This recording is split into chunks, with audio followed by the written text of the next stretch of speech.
Thank you very much, Pumla, for the introductions. I'm sure because I'm standing very far from everybody else, it might be safer to remove my mask. When Dr. Nkosazana Dlamini Zuma was here yesterday, was presenting yesterday, I heard people pleading that the mask be removed for the sake of the people who will understand only sign language so that they can read our lips. So I'll remove it for the time being. The Director General of the Department of Home Affairs, Mr. Tommy Makode, and the commissioners of SARS and police and other Directors General from the National Joint Operations and Intelligence Structure, commonly called net joints, members of the public listening through various platforms, members of the media, ladies and gentlemen, good morning. Let me take this opportunity to extend a special welcome to Mr. Tommy Makode as the new Director General of the Department of Home Affairs, because this is his first press conference in the new responsibility. Welcome, DG. I also want to extend apologies from the Deputy Minister of Home Affairs, Mr. Njabulo Nzuza.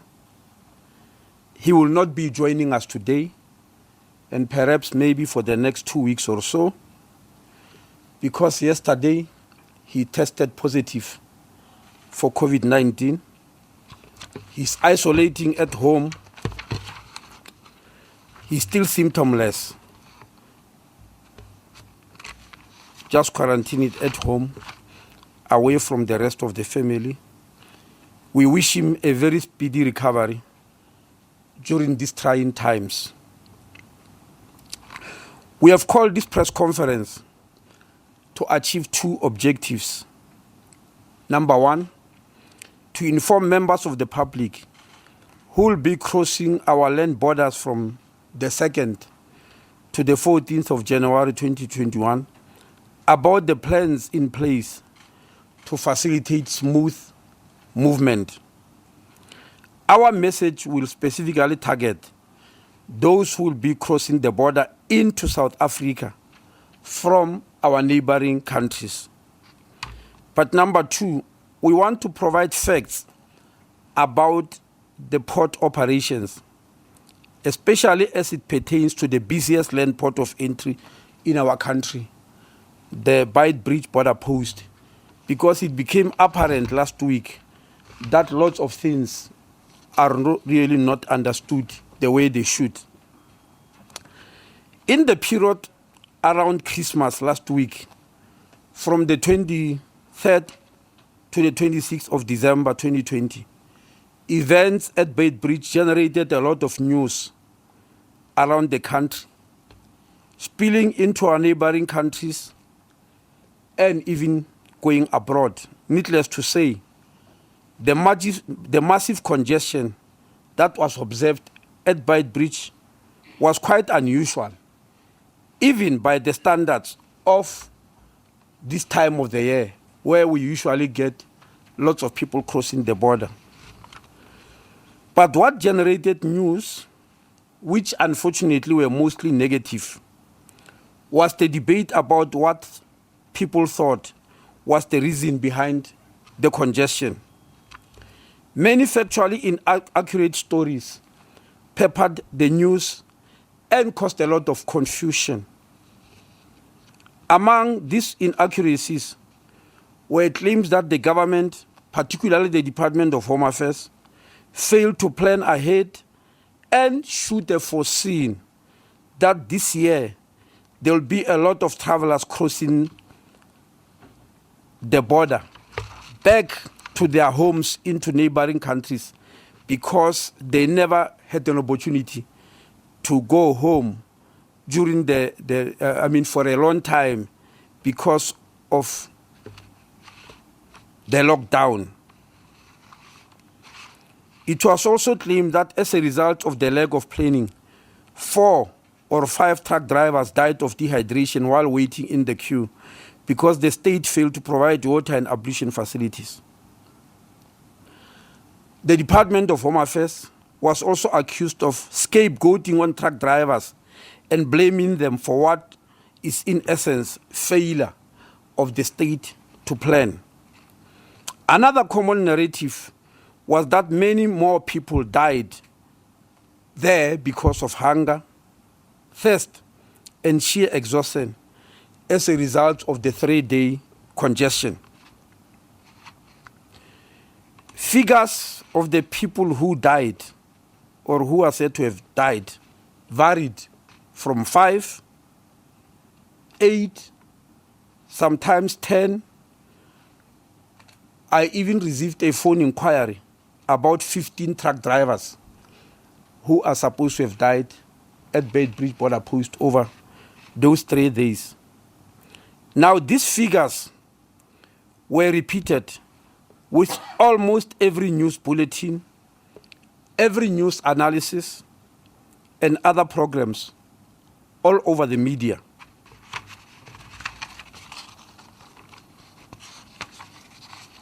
Today, I've just seen another statement which I might visit later. Now, ladies and gentlemen, if we are to solve the country's problems, which affect us all, I believe it's important to sift fact from fiction. And since numbers don't lie, we wish to provide statistics today for context. Listening to the media last week, it was generally accepted as an incontestable fact that this year there were many more travelers who crossed Beitbridge than it was the case in the previous years. But our statistics show otherwise. Our stats, because we capture stats every year at the borders, our stats gives a different set of facts than what was generally broadcast last week. By December 2019, or rather in December 2019, there were 368,895 travelers that crossed Beitbridge border post. In contrast, by the 27th of December, that means just 3 days ago, when we calculated from the 1st of the month, there were only 103,224 people who crossed Beitbridge. If I have to put it in simple terms, only 27% of travelers who crossed Beitbridge last year did so this year.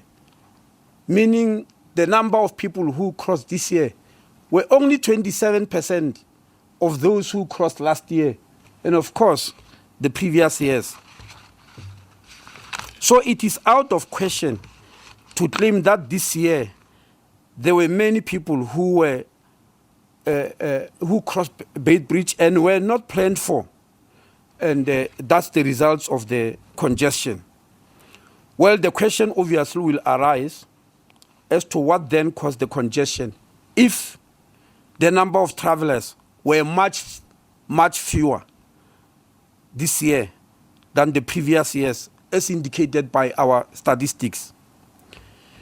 Well, it's a well-known fact that Botswana introduced tight lockdown regulations and a strict curfew to protect her own citizens from the ravages of COVID-19. And many other countries, of course, took measures to protect their citizens, measures in the way they deemed fit to protect their own citizens. And this happened globally in many instances. But many trucking companies found it unprofitable to cross into the region through Botswana. The South African border post with Botswana, which is closest to Beitbridge, is Groblersbrug, the Groblersbrug border post. Usually at this time of the year, Groblersbrug is used as an overflow area when Beitbridge cannot cope with the number of trucks that goes through. But this year, it was the other way around. And none of us, of course, anticipated something like that because it was happening for the first time. It was the other way around. Trucking companies diverted their trucks away from Groblersbrug to Beitbridge because they could not accept the waiting times imposed by the COVID protocols in Botswana, as we have already mentioned. And our figures, as I said, they don't lie. They are a testimony to this. In December last year, 6,706 trucks went through Groblersbrug. But by the 27th of December this year, that means by 3 days ago, the last date on which we got statistics, only 2,968 trucks had gone through Groblersbrug. This means that only 44% of the total number of trucks processed last year went through Groblersbrug this year. Now, in contrast, when we move to Beitbridge, 19,800 trucks went through Beitbridge in December 2019. Compared to this year, by the 27th of December, again 3 days ago, there were 21,800. So a simple analysis of these figures will tell you that in December this year, 3,738 fewer trucks went through Groblersbrug. And at least 2,000 of them found their way to Beitbridge, and hence the congestion.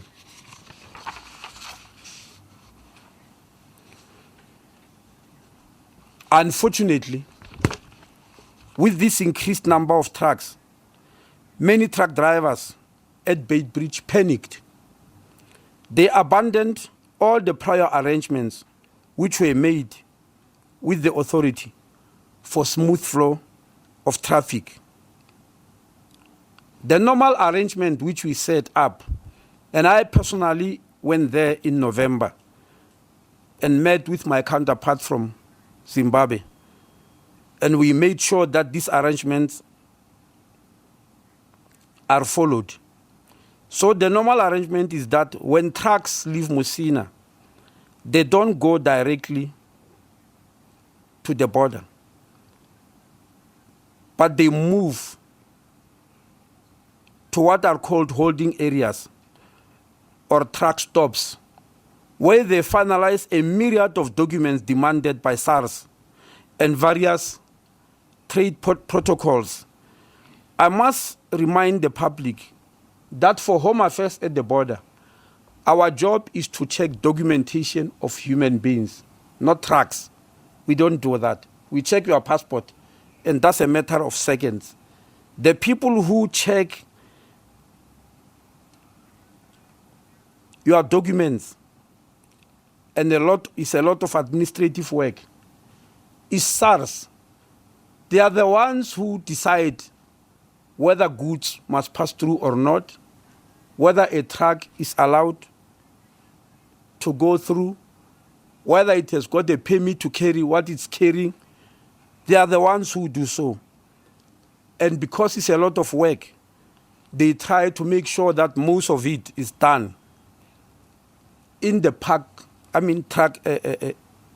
in the holding areas or truck stops so as not to impede movement on the road. So by the time trucks leave the holding area, most of this administrative work has been completed, which will result in a smooth transition at the border post. Last week, I heard news, maybe it's because of something was lost in interpretation, that I said lots of people did not have documents to go through the border, and I think they thought we're talking about documents of human beings like passports, like visas. No, I was talking about this trade and SARS administrative documents, which is a matter of must before any truck can be allowed to go through a border post. And that is practiced worldwide. It's not only here. But unfortunately, in these 3 days, which we are talking about here, the holding areas were abandoned and trucks were parked on the road. They even occupied lanes of incoming traffic, consequently even blocking traffic that was coming from the side of Zimbabwe heading into South Africa. It was quite chaotic, as we have noticed, and many of you have seen this on TV. Now, it is not apportioning blame to truck companies when these facts are stated. They are just facts, and they are backed by figures which I've given. And we cannot spin them in any other way, as unfortunately the freight industry has been trying to do over the past week.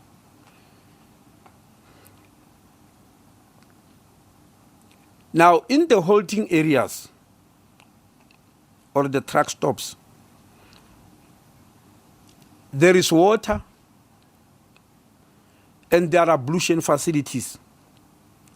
Now, when you abandon the holding area with all these facilities and head straight to N1 and park on the road and blame the state for not providing water and ablution facilities, you are actually being disingenuous and dishonest.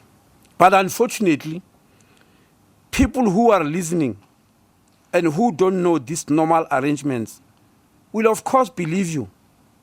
And since people find it very easy to blame the state, especially nowadays, they definitely did so.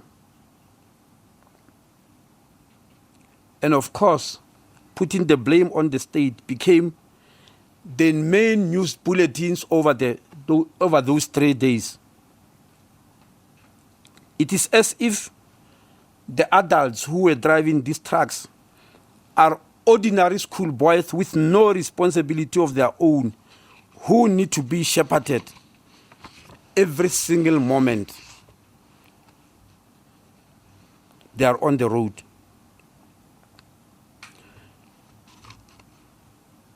Unfortunately, to add more flavor to this type of narrative, the issue of death was brought into the picture.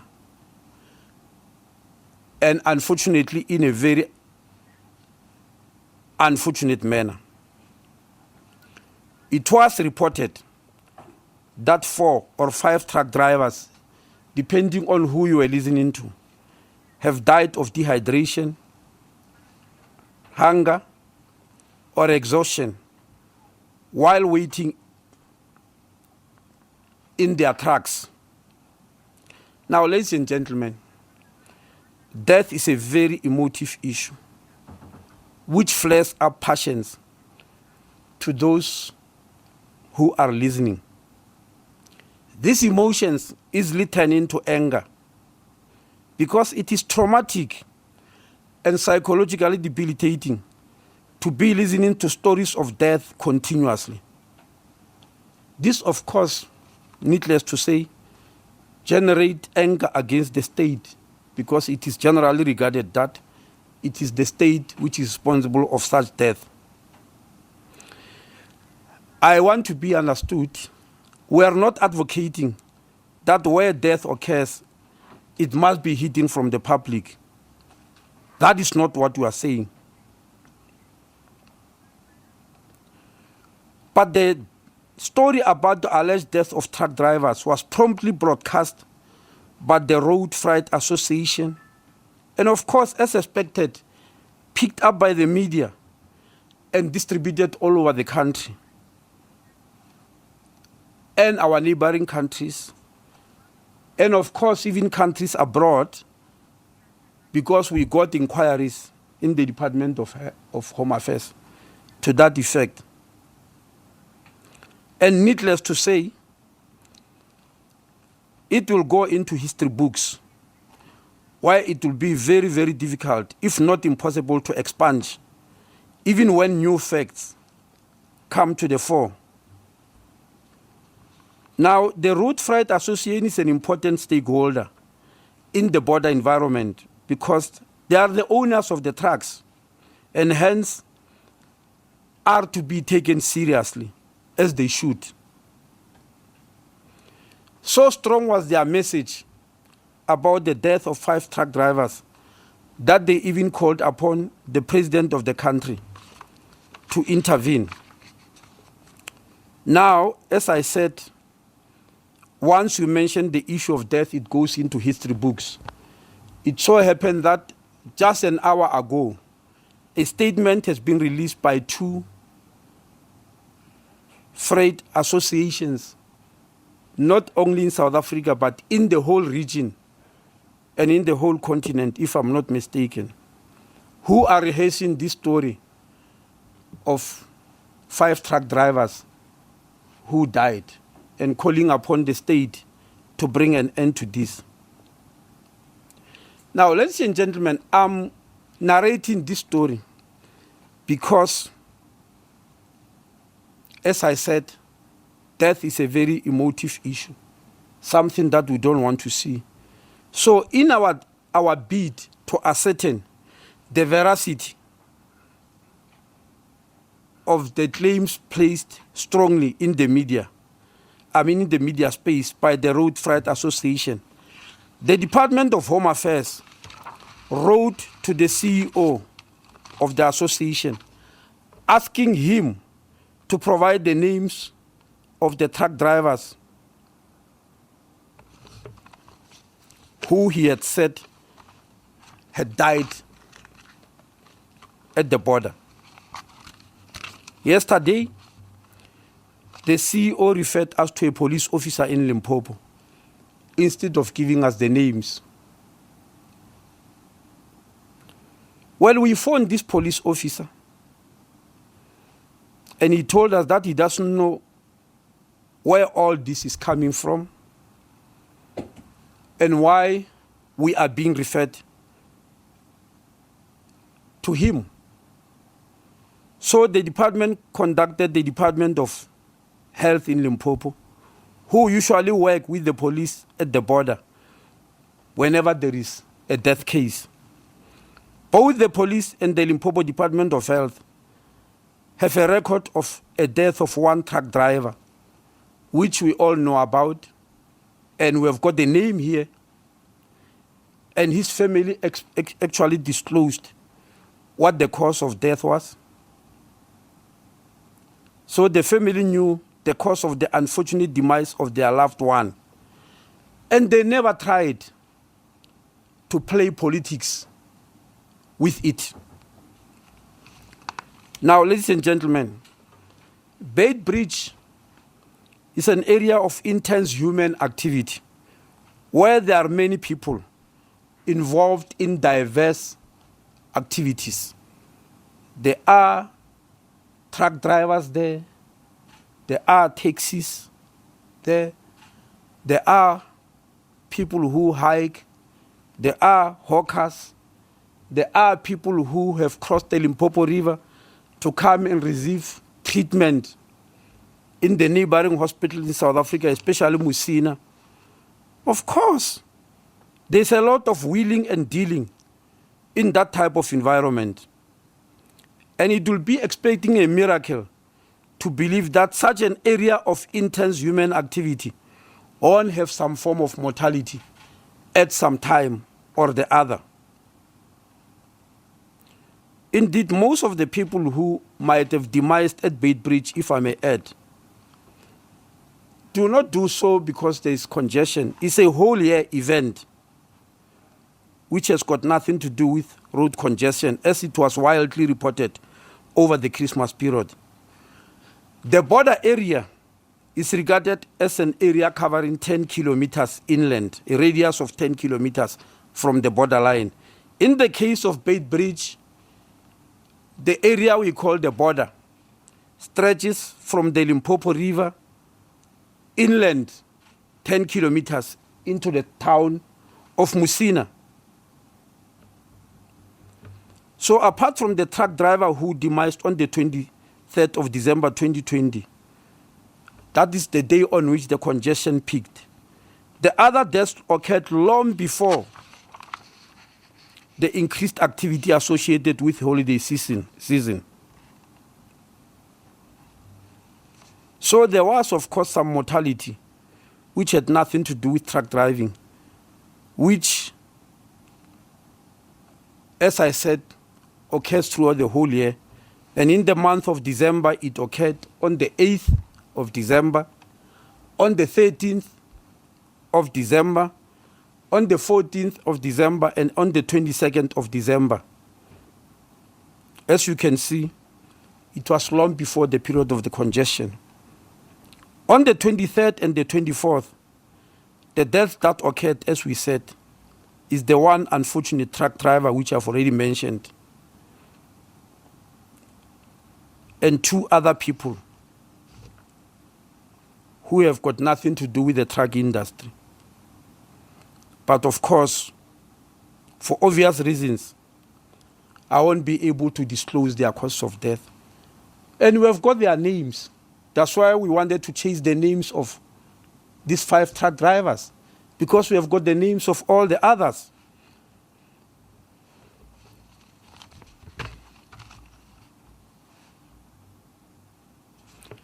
Now, ladies and gentlemen, I want to reiterate, death is a very sensitive issue. It must not easily be spoken about and be quoted and put in the public space without facts.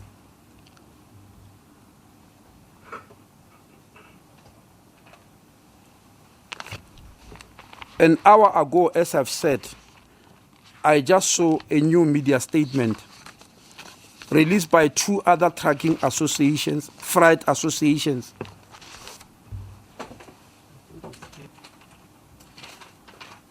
You have a copy? See, come in and look for it here, unless we have got a copy, which is proving what I've already said, that once something like this is placed in the media area, it sticks forever, it goes into history books, and is picked up by everybody, and they pick it as if it's an original story from them. And this is quite unfortunate. And that's why we wanted to know, who are these people? What are their names? So I'll really appeal. Oh, no, here it was hiding under my documents, I'm sorry. Yes, this statement was released today on the 30th of December by the Federation of Eastern and Southern African Road Transport Association, FESATA, and the South African Association of Freight Forwarders, SAAFF, who are the key players in Africa Continental Free Trade Agreement, the AFCFTA. And again,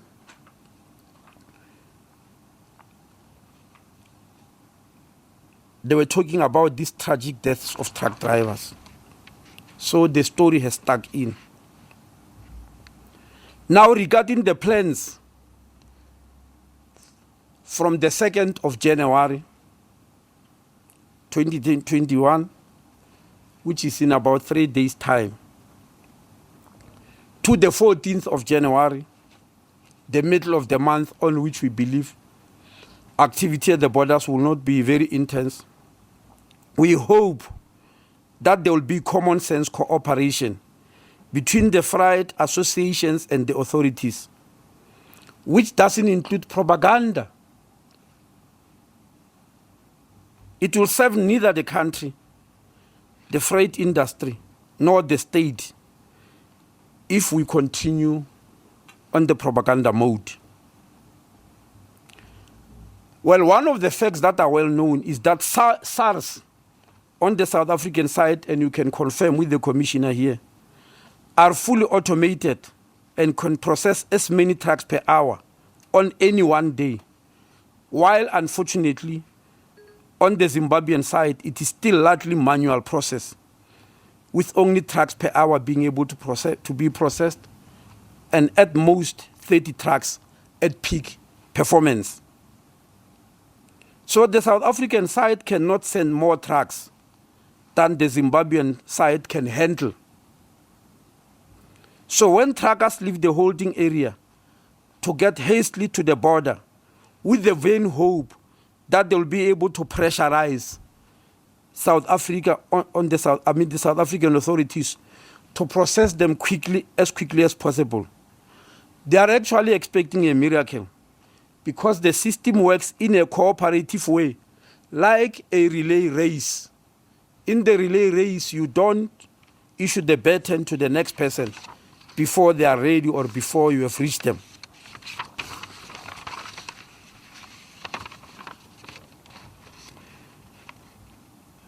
So the truck industry need to understand this and sit down and cooperate with us. And I'm happy that this letter, apart from quoting the issue of 5 deaths, which we are still looking for, is calling for cooperation. And we agree with them very well, with the authorities. But they are also calling for a PPP in the form of one-stop border post. I want to report that this process of PPP is already on. Those who follow issues will realize that we've issued the government gazette about the one-stop border post policy, and we're asking for public comments, which will close by the 28th of February, at which time we'll now finalize the policy. So it's already there. It's something that the Cabinet of South Africa has been dealing with since 2018. It's not something that has just emerged now, and it's already far, far advanced, that we are planning for a one-stop border post in a form of a PPP. So what the South African Association of Freight Forwarders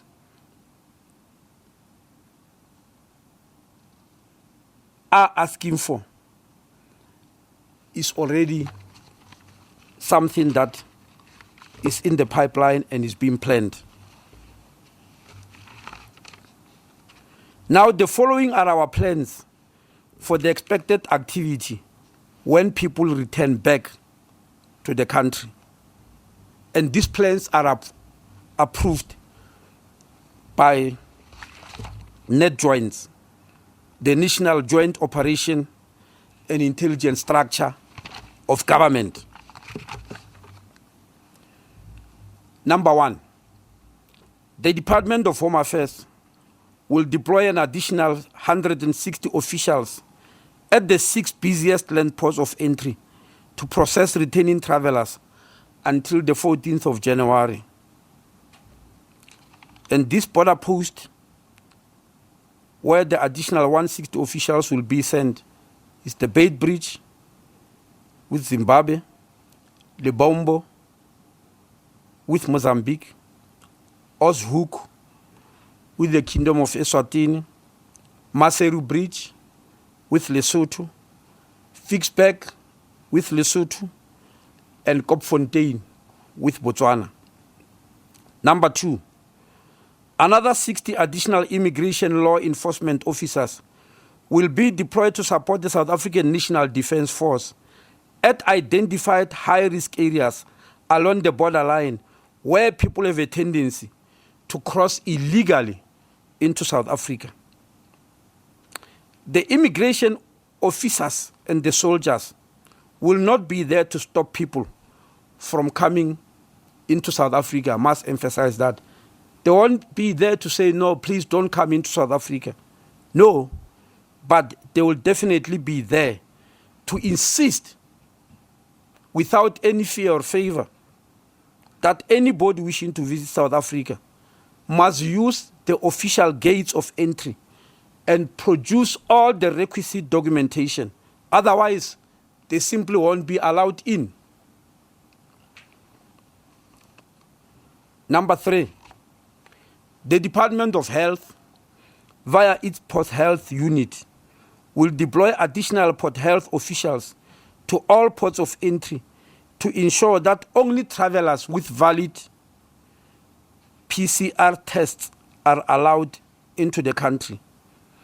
Alternatively, those without PCR test will be subjected to a rapid antigen test at the point of entry.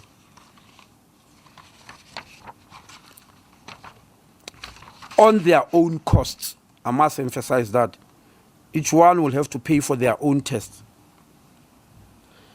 South Africa will not allow any traveler into the country without the valid PR test or antigen test for COVID-19. I'm sure you're aware that all countries are doing that around the world. And so we are no exception. As announced last week by the Director General of the Department of Health, only truck drivers are exempted from this test requirement. And this was the case right at the beginning of the lockdown, that we have never bothered truck drivers about this test. And that's why we asked the Department of Health to remove that provision. But any other traveler is warned once more that they will never be allowed in our country without producing the authentic COVID-19 tests.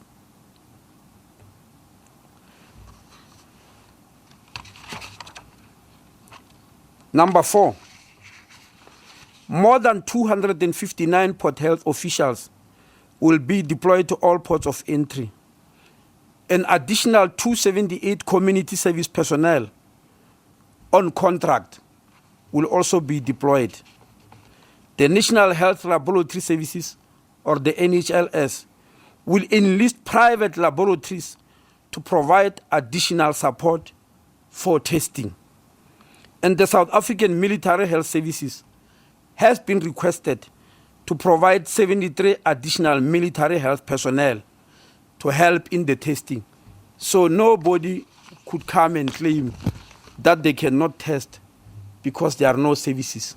There will be ample services at the border post according to this plan. Number 5, the provincial joints of Prof joints have been activated for policing and will conduct roadblocks and vehicle control points within the border law enforcement area. Number 6, provincial authorities will conduct roadblocks mainly in Limpopo, in the Free State, in Mpumalanga, and KwaZulu-Natal. And let me take this opportunity to announce that the Kosi Bay border post between KwaZulu-Natal and Mozambique, which has been closed since the beginning of the lockdown, will be opened on the 1st of January this year. Sorry, excuse me. This year is still 2020. On the 1st of January 2021, excuse me, the Kosi Bay border post will be open, maybe simply on New Year's Day, to start functioning. It has not been functioning since March this year.